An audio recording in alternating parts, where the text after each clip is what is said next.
Hello, hello, hello. How are you guys doing today?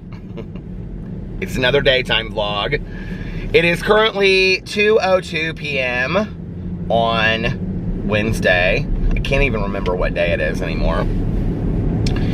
And I went to bed last night. God, I don't know what time I went to bed, like midnight, I think.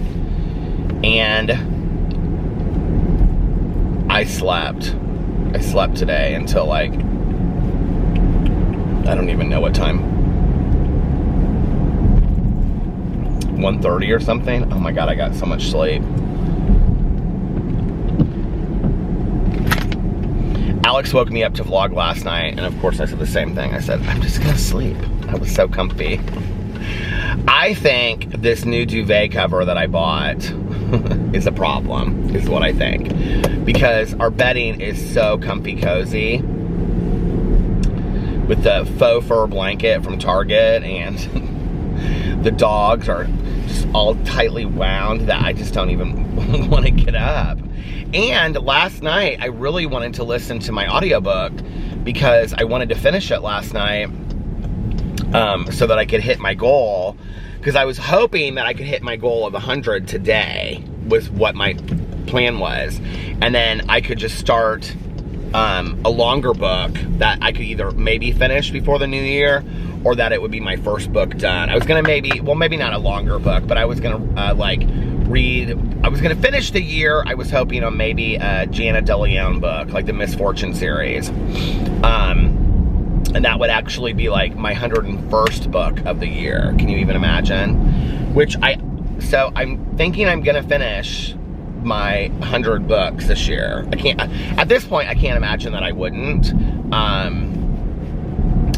Because I've read 97 books. I'm listening to this, I can never pronounce his name, Paolo Coelho, The Alchemist, which everybody has told me to read forever, and people have recommended it for years and years. And I've got an hour left to listen to it. Well, I have 2.5 hours, but like I'm listening to it at 2 times 5 speed, so 2.5 speed. So that's like an hour left. I just did the math on that. And then I have the beautiful graphic novel. I have like 50 pages of that left. So if I just sit down and finish that. And then I am going to try to finish the Lumberjanes because I'm already in it. So I should probably just try to finish that. And then that would be 98, 99, 100. That would be my 100 books for the year. Oh my God, can you even believe it? I think that this should just go as a testament to prove that if you set your goal, if you set your mind to achieving a goal, that you can do it. Because I really did not think that I was going to be able to finish reading 100 books. But I'll talk more about that on my, I'm going to do a booktube video today too. I'm actually going to take you with me while I run an errand. Well, I'm going to go all the way down here and all the way back. And I'm going to go to the post office because I have to renew my post office box. They put a form in my mailbox every year to renew it. And I can, renew it. But I cannot find the form where I put it. I don't have any clue where I put it. Just went and got my coffee. So I'm going to go down here, then I'm going to come back and go to the post office box. What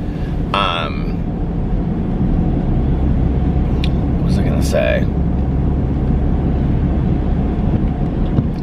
I can't even think. And then I'm gonna finish my vlog and I'm gonna go home and post it. And then, well, I'm gonna do a booktube video too, talking about the books I finished the last couple days.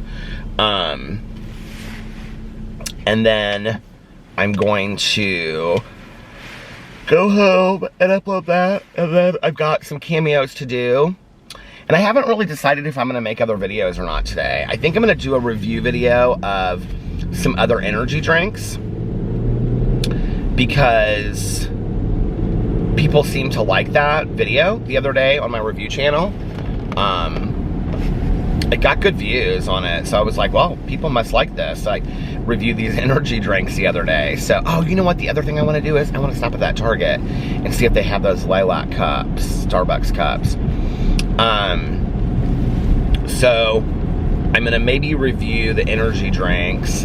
I also want to review the Pizza Hut Impossible Pizza. I don't know when I'm gonna do that. Sometime this weekend, probably Saturday or Sunday. And then, yeah, I don't think we really have a whole lot of plans tonight. Alex had to go to the eye doctor today. He's getting fitted for contacts. I was like, last night he was like, I have to go to the eye doctor tomorrow for my last appointment for my fitting of my contacts. It's something about the specifics of his eye that he's had to go back for like so many appointments. But so today, I guess he was like trying different kinds. Like the doctor gave him different kinds to try. I really like this new eye doctor that we got. So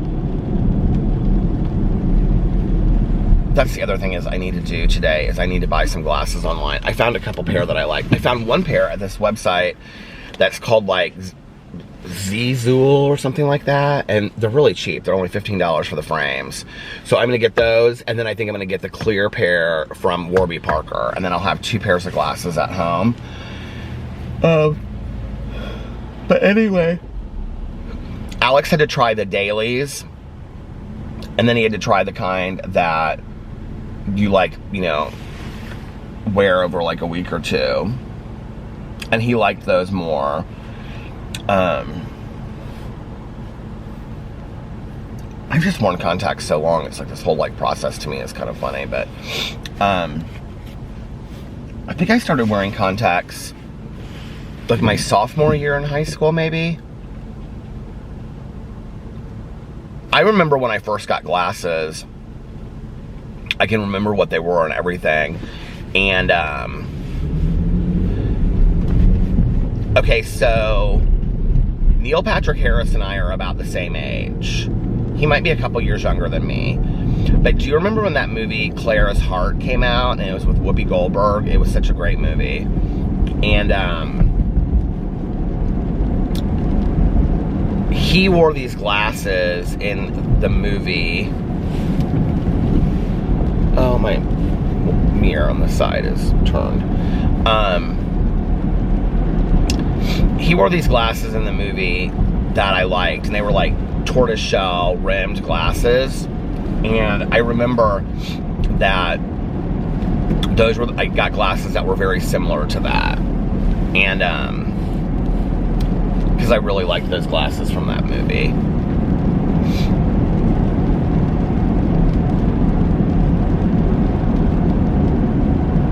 Wasn't Neil Patrick Harris? He was the one that was in Clara's Heart, right? Do you guys remember that movie where he was the swimmer?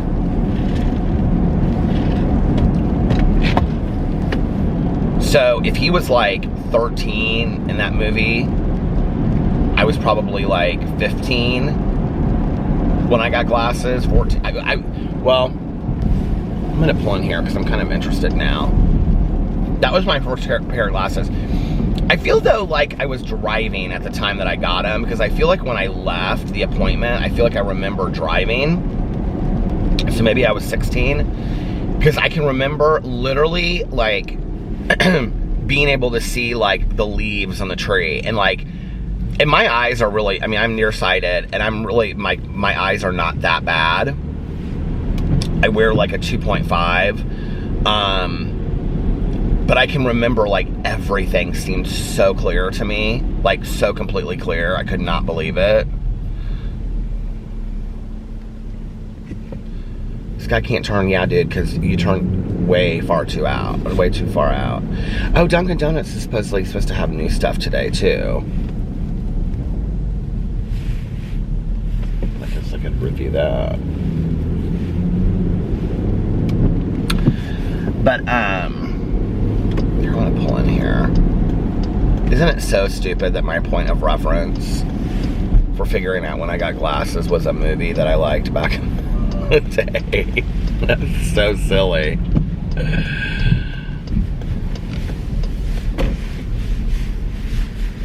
Okay.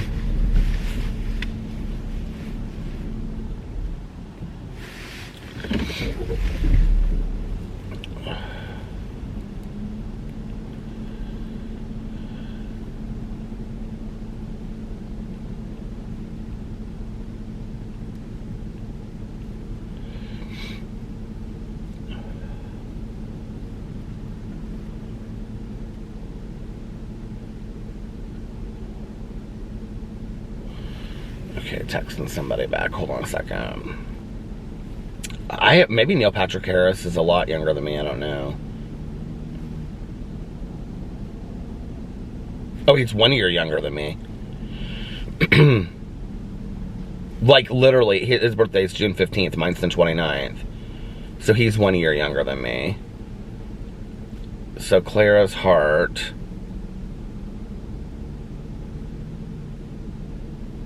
But how would I know it, like, when I saw the movie? It came out in 88, and I was born in 72. So yeah, I would have been like 16 when I got glasses.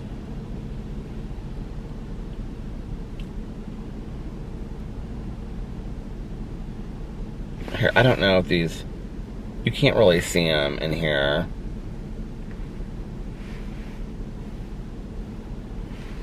Can you see these like glasses? They were like, just like tortoiseshell glasses. But anyway,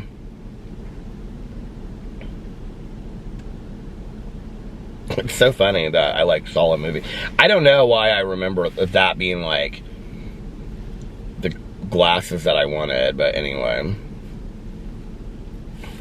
That's what I got. I guess I was like 16 when I got glasses then.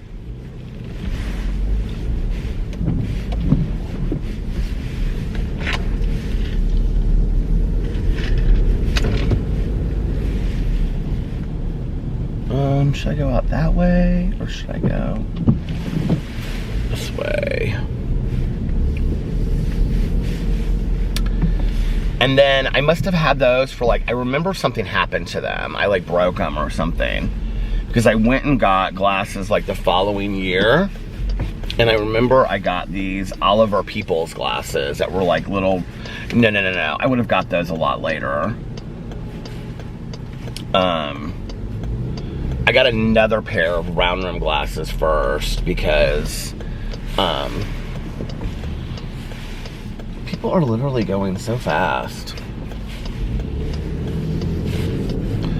I got like a bigger pair of round rim glasses first, and yes, I did have those in high school.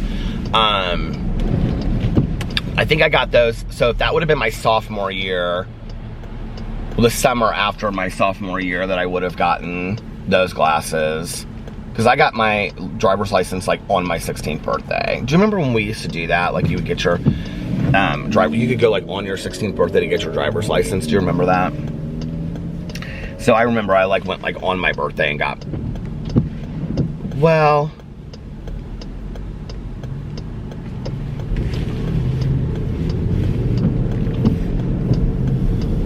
maybe it was like the day after or something, because I can remember I went to Los Angeles, I went to San Francisco, and then we like drove to Los Angeles. I went with my dad for my 16th birthday.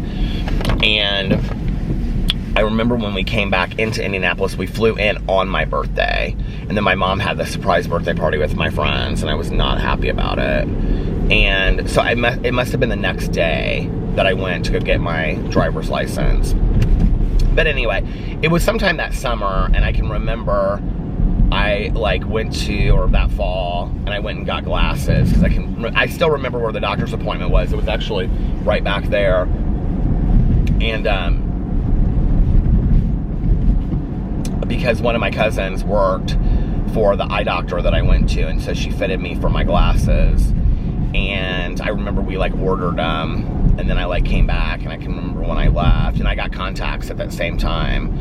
And so yeah, so I don't know, I've been, so 16, God, it's so weird to think that I've worn glasses that long.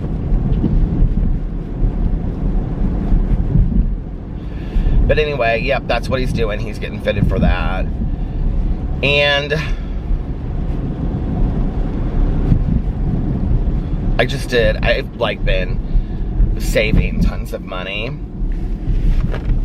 You know, I do my little shopping thing where I set money aside.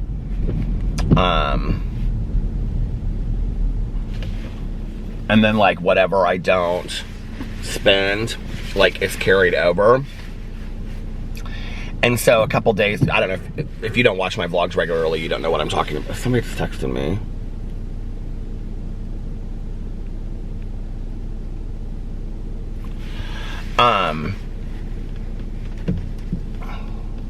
What was I gonna say?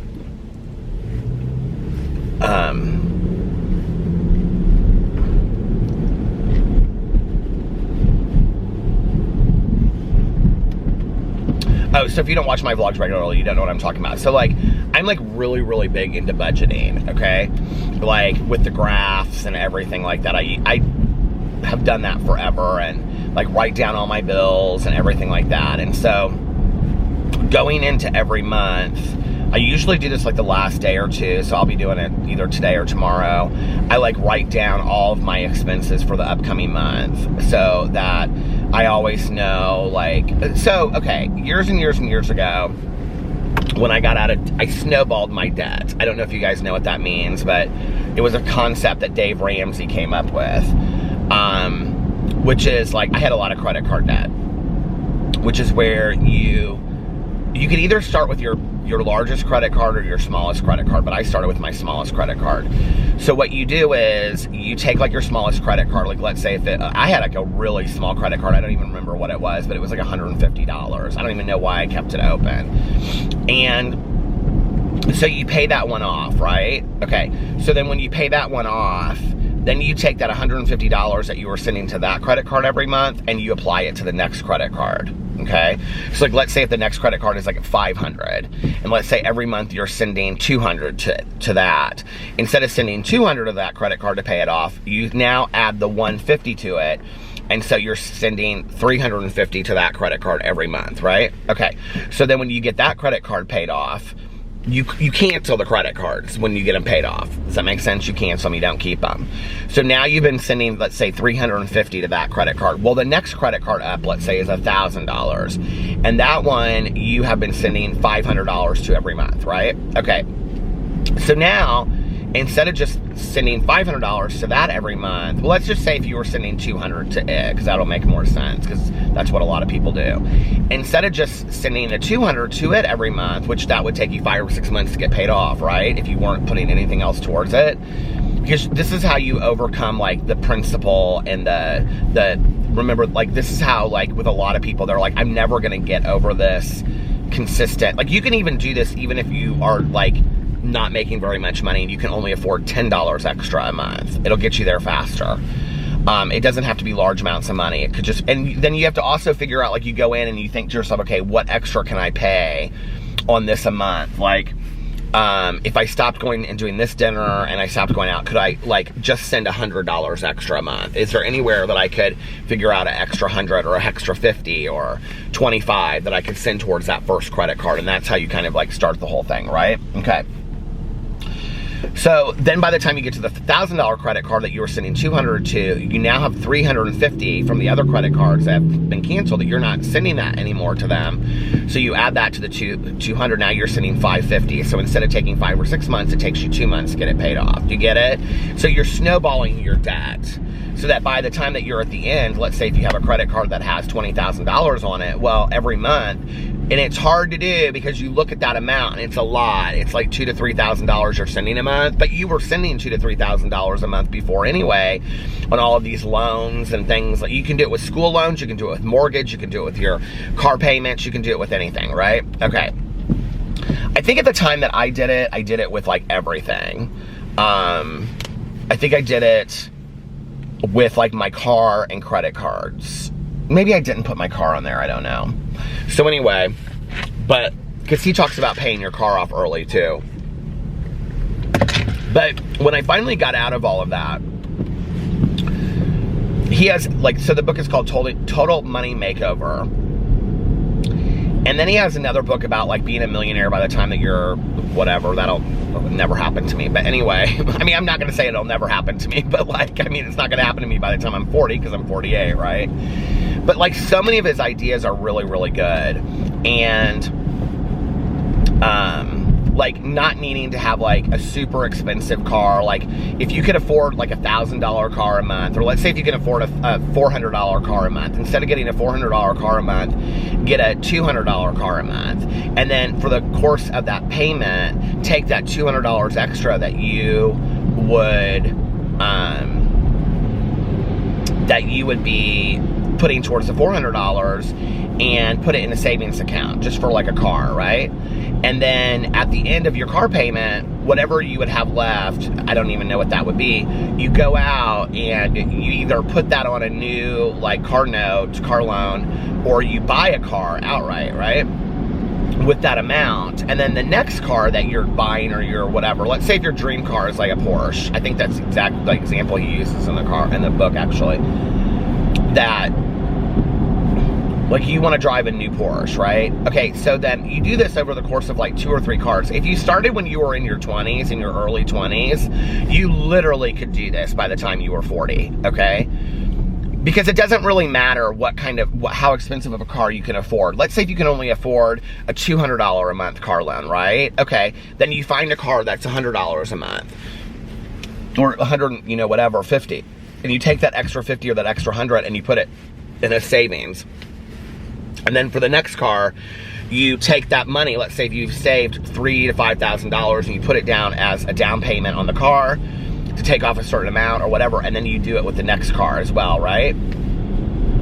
Until you get to the point where you're going to buy a new car and you have $50,000 sitting in that savings account, and what you do is you go and you buy your Porsche outright when you're 40 years old and you're driving a brand new, maybe not a brand new Porsche, but something nice, you know what I mean, $50,000. Then you drive that car as long as you can, and while you're doing it, let's say if a regular car payment for you would be $500 a month, you're putting $500 a month into a savings account, right? Just as if you're still paying it. So that the next time that you need to go get another car, all that money is sitting there for you just to go and buy a new car. I wish I had done that when I was younger. Oh my God, it's so smart. But he also talks about budgeting and going into like your month, every month. And there's a lot of financial people that talk about this. I actually had a friend of ours who she kept envelopes. So she would go through and she would keep an envelope of like, okay, their rent or their mortgage.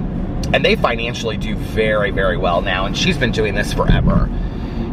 So their mortgage, and then like their, electric bill, their gas bill, their like, their whatever utilities, cell phone bill. She does like envelopes. And then she'll be like, okay, that leaves us $1,000 extra for the month for entertainment. And then she'll put that in there, and she'll pay like $250 a week, right? If it's a 4-week month. And then like if they want to go out to dinner or something, they go out to dinner. If they want to go out and have some drinks, they go out and have some drinks. But when that $250 is gone, she doesn't spend any more money. You kind of like get used to it in your head after a while. You kind of start like figuring out like how much you can really afford in your head over time. You guys, I'm telling you right now, if you're younger, if you're under 30 years old and you're watching this vlog, 2 books that you need to read are Rich Dad, Poor Dad and Total Money Makeover. I'm telling you, if you do what it tells you to do, by the time that you are my age, you will not worry about money. People ask me all the time. One of the nastiest comments I get, because it's really like, first of all, I can't stand when people call me a liar, because honesty is such a huge part of my recovery.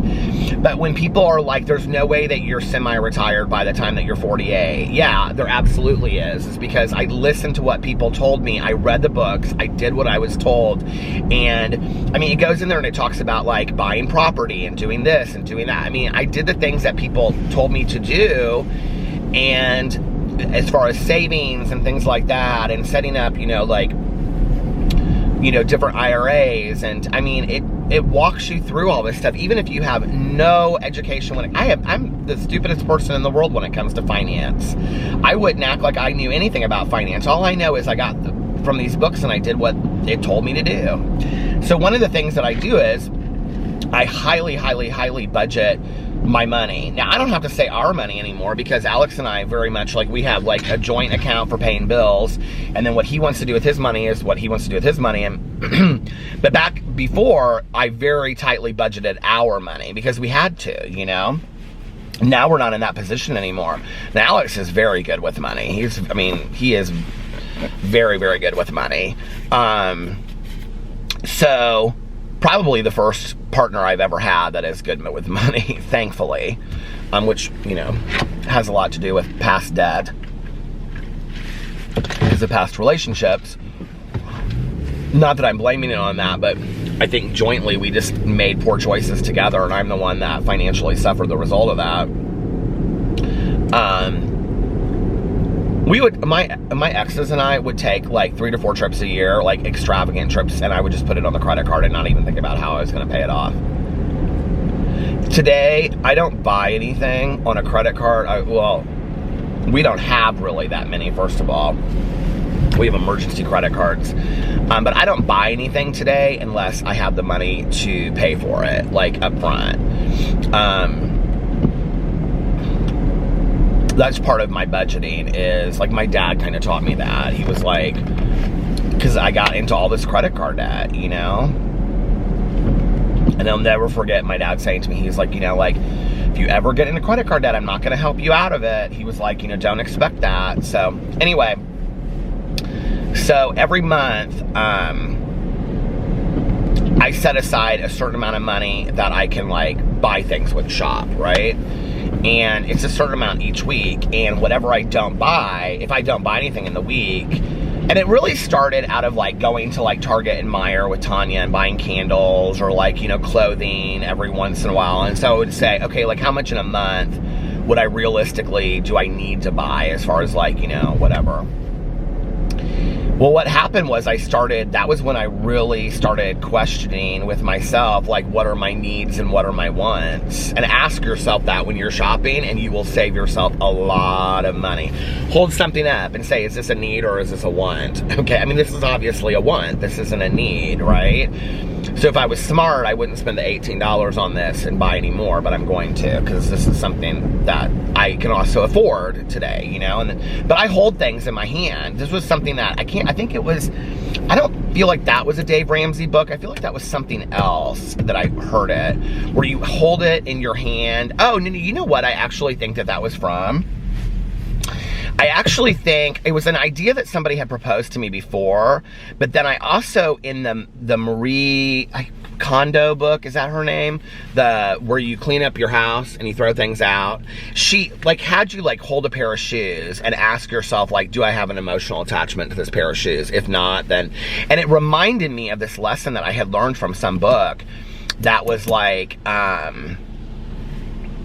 hold it in your hands and ask yourself, do I really need this? And if you don't, then put it back when you're in a store. Or ask yourself, do I really want this? Or do I really need this? And if I want it, ask myself, if it's a want, not a need, then ask myself, can I afford it? And is it worth me? You know what? I used to go to that place with my dad, and I totally forgot about that. That is so funny. I just remember that when I was a kid. It was like a boating store. I'm driving into Zionsville right now. But anyway, you know, Tanya says this all the time. She's like, we used to go to, because we went to Walmart. Was that last night we went? After the meeting, yeah, we went to Walmart. And she was like, she even said something about it last night, because she always gets a cart when we go in there. And she was like, you used to buy so much crap when we would go to Walmart or Meijer. And I would. Like, I shouldn't have come through here because it's the brick road. I forgot. But it's so cute. You guys want to see? Zionsville is so adorable. I love this little town. I've shown it to you guys at night, but you can't really see it. Here it is during the day. I always forget what this restaurant is that I came when I was here for the pageant. It was on the left-hand side. It was a cobblestone. That's what it was. And Alex came here not too long ago, and he went to this place called Noah Grant's for brunch with his friend that lives up here. He was like, what are you doing all the way in Zionsville? Because I was up here that day vlogging. And I'm like, I go to Zionsville all the time. Oh, that restaurant looks cute. A little restaurant bar. Rosie's Place. I've heard a lot about Rosie's Place through the years. Why don't I see that Noah Grant's? I think it's on the other side, honestly. Anyway,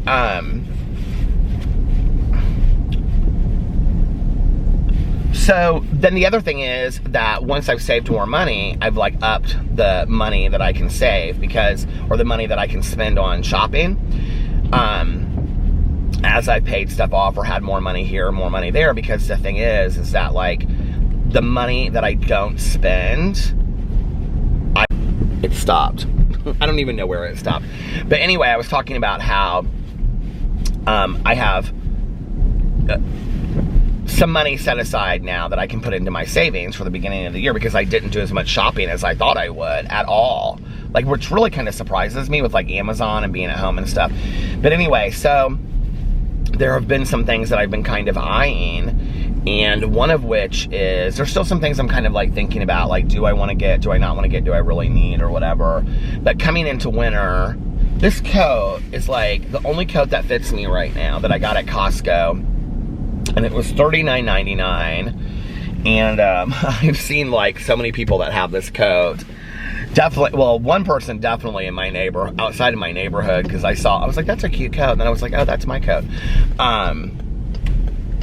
So I was like, I kind of want maybe another coat or two for this winter to just be able to wear to stuff that fits.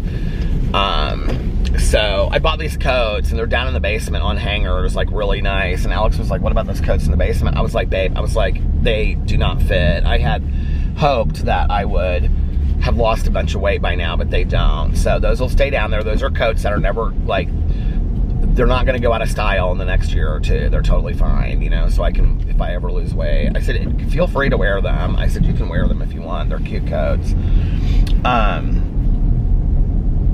We have coats from, like, I saw that he had pulled out this Abercrombie vest from, like, God, probably with the first year that we were, he's probably had it before we got together.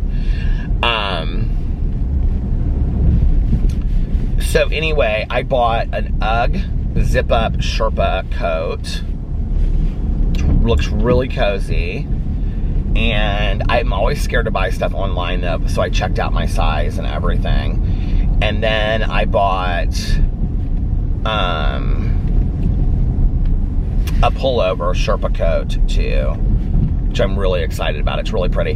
They had it in two different colors, and the first color I really liked. It was like this greenish color with like this kind of cream top thing that says like UGG all across it, but you can't really tell that it says that. I'm like, yeah, of course, I'm like into the UGG thing now.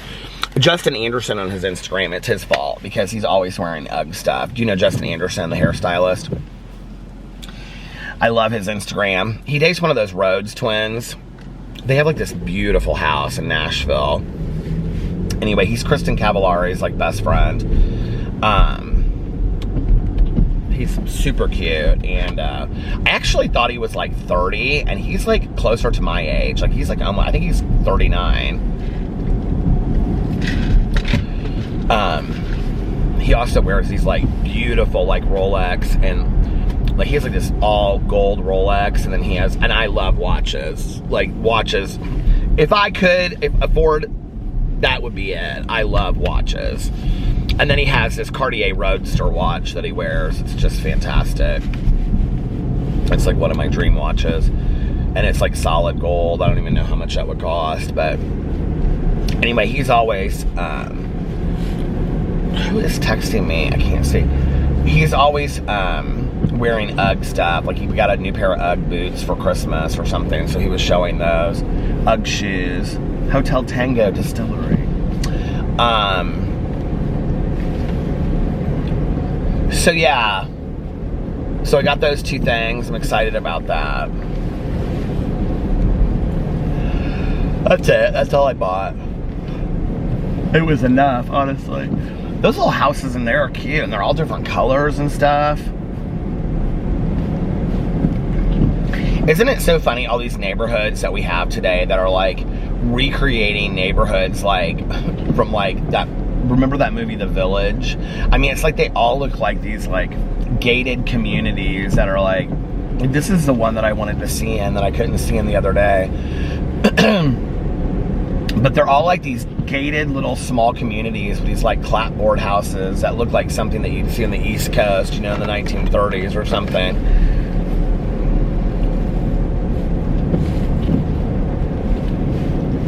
That barn look of kind of house is coming back, isn't it? Where it has like the white,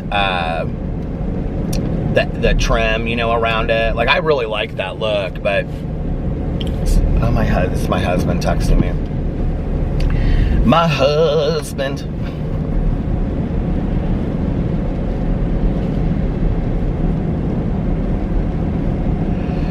Oh, last night. Am I done talking about the money thing? Well, just to say this, if you struggle with money, borrow Total Money Makeover from the library. I'm telling you, you will not be disappointed. And he is like, tells it all in like real layman's terms. It's really easy. He also does a podcast, and you can also listen to the audio tapes of like Dave Ramsey's teachings. There's another, like, I can't think of what that woman, is it Susie? I can't think of her last name, but anyway, a lot of people, whenever I talk about Dave Ramsey, they recommend her too. Is it Orman? Susie Orman? I've never really listened to a whole lot of her. I don't know much about her. She kind of has, like, she looks like she might be from the same family as that. Who's that person that, whenever I talk about her meditation books, people always go crazy? Oh, Joyce Meyer. Well, now I was sitting in the kitchen with Jesus the other day. I was smoking a cigarette, and I said to Jesus, now, Jesus, I'm thinking about getting me a tattoo. What do you think about that? And Jesus said, it's the sign of the devil, 666. But you sit there right there, Joyce, you smoked that cigarette. And I thought to myself, now, Jesus, is it the same if I'm smoking a cigarette than to get a tattoo of the devil, 666, on my body? And I think it is. And that was the day I put those cancer sticks down. I don't smoke no more. I sit in my kitchen and I drink coffee and I read the Bible and Jesus talks to me. You guys ever listen to Joyce Meyer? Oh my God, people in recovery love her. She is hilarious. She is so funny. I went to my granddaughter's recital at the school the other day. You know, she goes to that dance school. They got these little girls up in there and they're dancing, and I saw this teacher, and this teacher had these jeans on that were skin tight. She was wearing a pair of those Ugg boots, and I thought to myself, she's a sinner. She's a sinner and she don't even know it. And I thought, I have to witness the word of the Lord to her, Jesus Christ. You guys know Joyce Meyer. She's hilarious. Oh my gosh.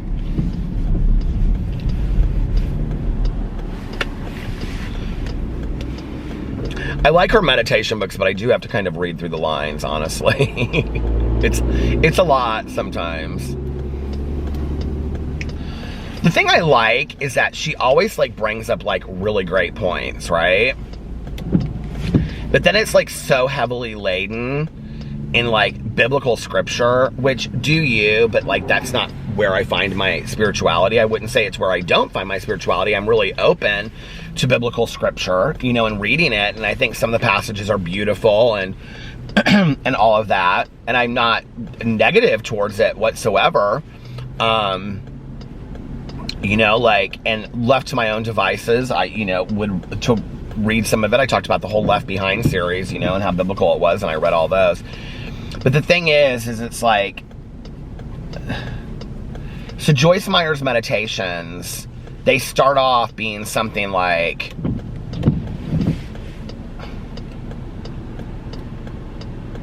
what I was just talking about, like when I was making fun of like the dance school instructor and like being a role model to like a younger generation, right? Like they'll always start off like that, and then you like ask yourself like, oh wow, like that's a good point. Like, you know, am I, you know, ... Or like, you know, do I need to do some inventory, some evaluation, you know, or whatever. But then it becomes very like lecture-y very quick in the meditations. And so it's like like that, you know? And I don't love that. Like, that's not how to get to my heart, so to speak. So I was gonna turn into the speedway, and of course there's like a big van parked here, so I can't get into the speedway to read these text messages. Here we're gonna turn into liquors, fine wine, and cold beer. It says open, and there's like not one car in the parking lot. Oh my gosh.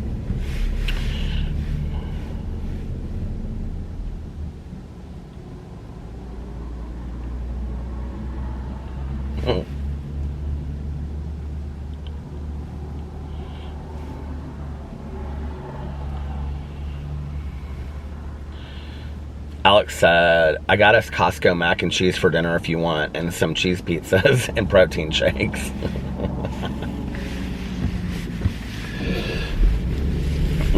She's not a Christian! I'm trying to Well, I'm not trying to right now. Have you guys ever heard of the Cerberus? Here it is right here. Make sure that you can't see nobody going in. Here's the Cerberus right here. So the Cerberus, is it like a chain or is it just in Indianapolis?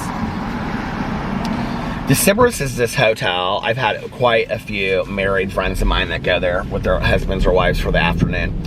But the Cerberus, I have like wanted to go to forever. Although it does sound rather non-clean. So they're like hotel rooms that have like fireplaces and mirrors on the ceiling and like swimming pools and water slides and all that kind of stuff. It's basically like a get intimate kind of deal, you know, for a whole like afternoon or whatever.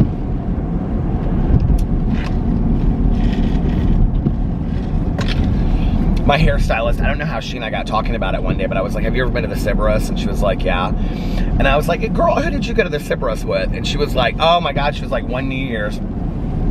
She was like, a bunch of us rented out. She said, I think she said she was in high school or something. She's like my age, so it's been around forever. She was like, some friends of mine, she was like their older sister or something rented out the Cerberus for like 2 days. She's like the biggest one there with like the huge pool and the waterfalls. It has waterfalls and stuff in it and like water slides and stuff. And she was like, then there was like 10 of us girls and we just like went in and out of the Cerberus the whole weekend. Okay, I went in deeper and told the story more of what my hairstylist told me, and then I said her name, and I thought, well, that's probably not a good idea. So, she'd probably be like, I don't care that anybody knows that I went to the Cerberus. She's so funny. Not only do I have like the best hairstylist ever, but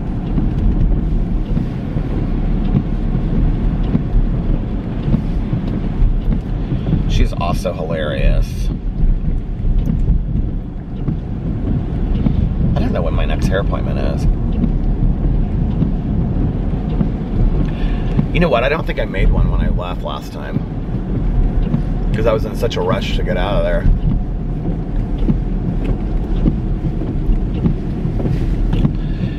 Dream. So last night, Tanya, Jean, and I, this windshield wiper is driving me nuts. Where's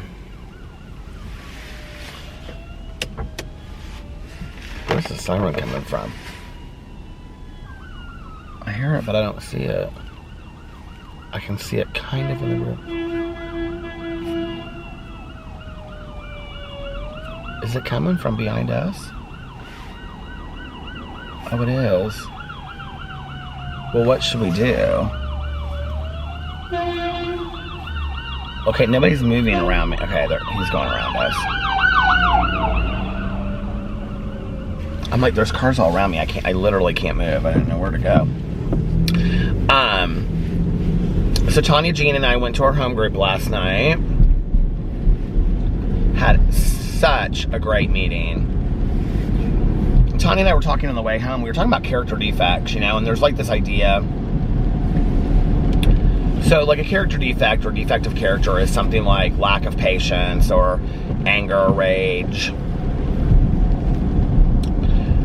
just, you know, whatever. And there's this idea sometimes in recovery that I don't 100% agree with, but some people think in recovery, and the idea is that you'll never truly be over these character defects, that you'll work on them your entire life, right? When in one of the steps it says that we pray for these defects of character to be removed. And so Tanya and I were talking on the way home, and I said to her, I said, because this was kind of like a conversation, you know, and I said, you know, it's interesting to me, Tanya, I said, that we like pray for these defects of character to be removed, yet there are many people, my old sponsor believed that Like, they never really truly were removed that you work on them for the rest of your life. And I said, you know, it's always interesting to me when we have this conversation about it. You know, it's like, I said, we pray for them to be removed, but then we're told that they aren't, like, they're never really removed, like, you know, by some of the old timers and stuff. And she was like, yeah. And I said, you know, like, let me ask you a question. I said, just to play it out. Like, lack of patience is definitely a character defect. It's a character defect that I have suffered with in my life, okay?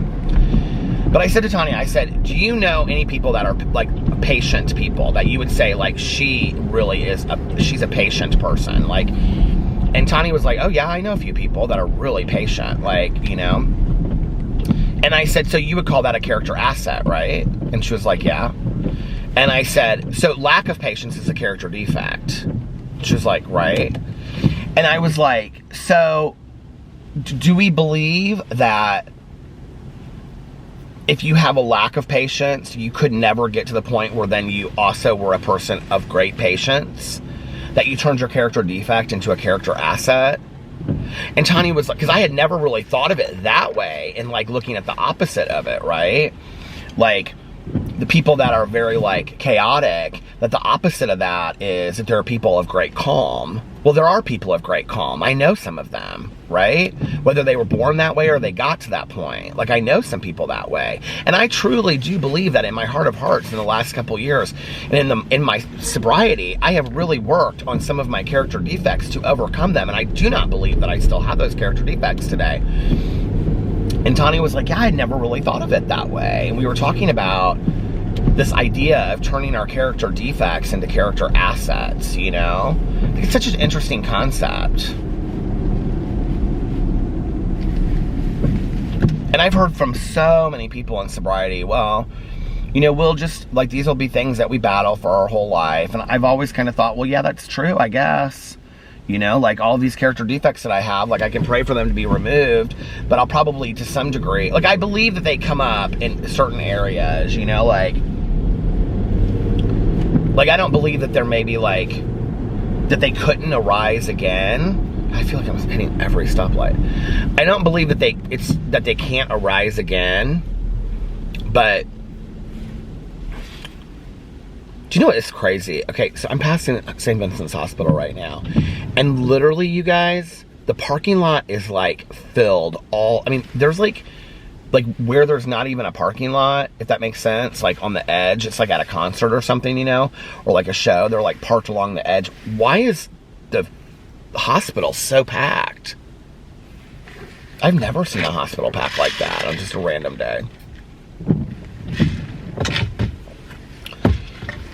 But anyway, I don't know, I guess I've just kind of been fed this idea my whole life that's like, not my whole life, but, you know, my recovery, that we fight these character defects for a long time. But do we have to? Or can we overcome them? You guys, look at this. This is so bizarre. Do you see this? There's, like, people parked way out. Like, that is how busy the hospital is. I'm, like, so confused. Why is the hospital so busy? The St. Vincent Stress Center, which is right there, I used to go there for meetings when I first got sober. I don't even know if they have, I used to go to a Sunday night meeting there. And the first 20 minutes of it were a speaker, and then the last 40 were discussion. And I remember that I went, it was actually a different 12-step program. But that doesn't have anything to do with it. There just weren't a lot of young people when I first got sober anyway, but there was this group of young people it was mostly young people at that meeting, and there was a group of them that all hung out together, and they always seemed like they were having a lot of fun and whatever. And I can remember I would stand outside after the meeting. It was cold. That was like in January, February, March when I first got sober. I can see myself out there while it's like snowing, smoking a cigarette. And they would all be talking about, like, going to Steak and Shake for, like, a cheeseburger or whatever, or like, oh, we should go over here and, you know, Denny's or Perkins and get breakfast, and then we can go back to my house and play games and stuff. And I so wanted to be part of that group so bad. Like, I just wanted to be part of something so bad. And I remember this one guy and girl, they ended up dating. Do you know what's so interesting is that, like, so I, like, was really involved in, like, that whole, like, I mean, I wasn't involved in it, but I, like, really knew, like, who was who and, like, all that kind of stuff, because I was always on the outside, so I would just, like, watch them, and they were always chairing meetings and secretarying the meetings and stuff like that. It was, like, this group of, like, 8 young people that were all friends, and, you know, so, well, my sponsor eventually said to me, you need to pick a program and stick with it. So I changed program. Well, I didn't change programs, but I picked one specific program and stuck with it, because I was going to 3 different programs. And so, which that's, you don't have to do that. You can do whatever you want to do, I guess. But,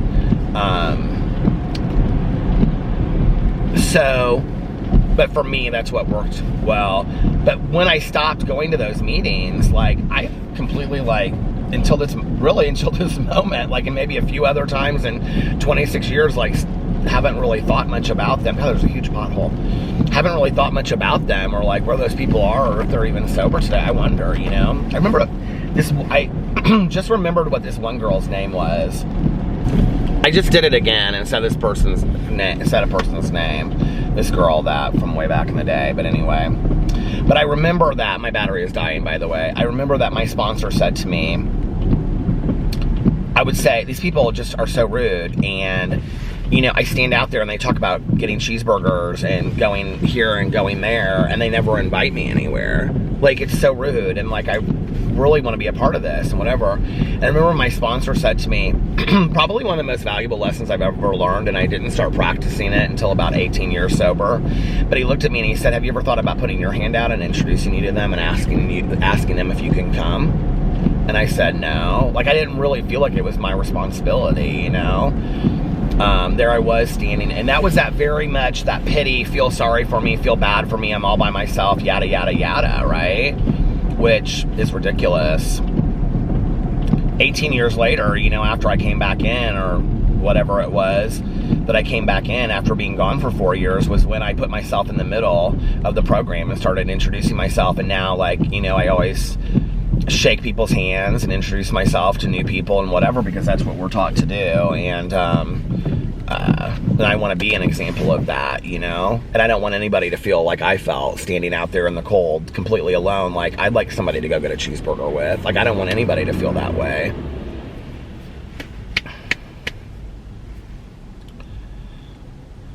But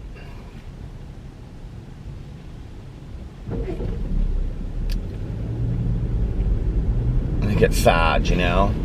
So anyway, we went to the meeting last night. I'm trying to, like, think if there was anything else that I want to say before signing off, because I'm afraid that the camera's going to die any second. I was like, well, maybe I'll just sign off it now. No, I came home and I watched The Real Housewives of Salt Lake City and caught up on those. I have half an episode to watch, and I got Burger King, and it was so good. So anyway, okay, I'm going to get off here now. If nobody else has told you this today, I love you. I promise I will stay up tonight and vlog, so you'll get a nighttime vlog, and I'll try to do a long one since it's one of the last nights of the year. Well, since it's one of 2 of the last nights of the year, and I love you guys so much, and I will see you tomorrow. Bye. Love ya!